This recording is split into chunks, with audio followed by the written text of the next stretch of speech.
Dengan menyebut nama Allah yang Maha Pengasih lagi Maha Penyayang, orang-orang yang beriman kepada Al-Quran yang diturunkan kepadamu Muhammad dan kitab-kitab yang telah diturunkan sebelum engkau, dan mereka yakin akan adanya akhirat, merekalah yang mendapat petunjuk dari Tuhannya, dan mereka itulah orang-orang yang beruntung.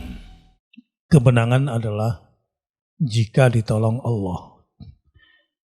Sebuah logika dan sebuah keyakinan yang harus tertanam kuat di dalam pikiran dan hati setiap mukmin. Bahwa menang itu bukanlah domain kita. Tugas kita cuma bekerja keras dan berjuang. Karena kemenangan itu hakikatnya milik Allah Subhanahu wa Ta'ala. Jadi bukanlah salah kalau kita kalah dan bukanlah hebat kalau kita menang. Karena semua milik Allah Subhanahu wa Ta'ala. Yang kalah adalah yang tidak berjuang, dan yang menang bukanlah pecundang. Ada banyak hal yang menarik di surah An-Nasr ini, dan ada yang membuat seseorang dari benua Eropa masuk Islam gara-gara surat An-Nasr ini. Kenapa? Katanya, biasanya kalau pemenang dalam sebuah kekuasaan itu cenderung menindas yang kalah. Dan kalau perlu, memenjarakan. Dan jika dimungkinkan adalah membunuh sampai pada tingkat memusnahkan.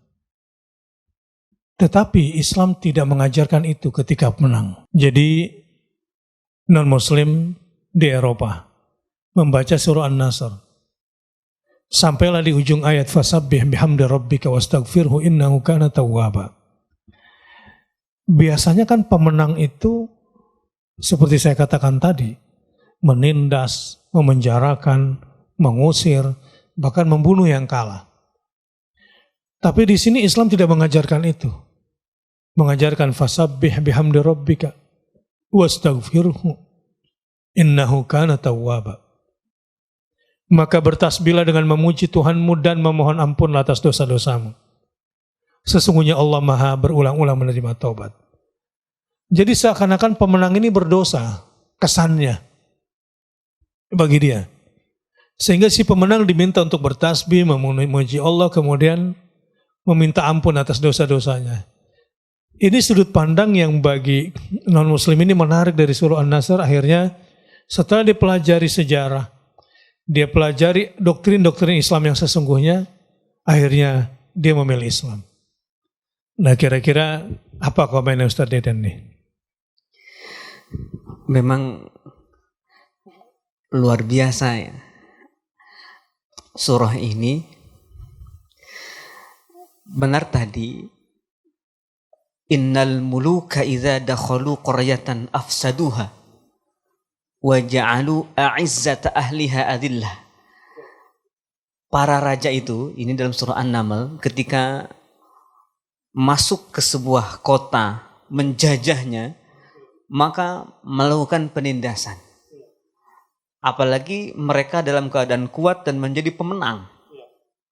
Maka a'izzata ahliha adillah, yang mulia menjadi hina oleh kekuatan para pemenang itu. Masya Allah, kemenangan yang dikehendaki atau yang datangnya dari Allah tidak seperti itu. Artinya bukanlah menang kalau dengan cara-cara yang menindas. Bukanlah menang kalau dengan cara-cara yang zalim. Iya. Tidak ada kemenangan. Apalagi sampai melukai, menyakiti, menindas dan lain sebagainya. Membunuh apalagi dan lain sebagainya. Justru ketika pertolongan Allah itu datang dan kemenangan dari Allah itu datang, ini pun juga kemudian kata Allah, fasabbih bihamdi rabbik. Artinya jelas, cara-caranya sudah betul, tidak ada kezaliman. Tetap saja, meskipun dengan cara yang tidak zalim pun Allah perintahkan bertasbih dan istighfar. Betul. Jadi kalah saja nggak boleh, apalagi menang ya. Apalagi menang. Dan tidak boleh zalim dan semena-mena ketika kita itu menjadi pemenang.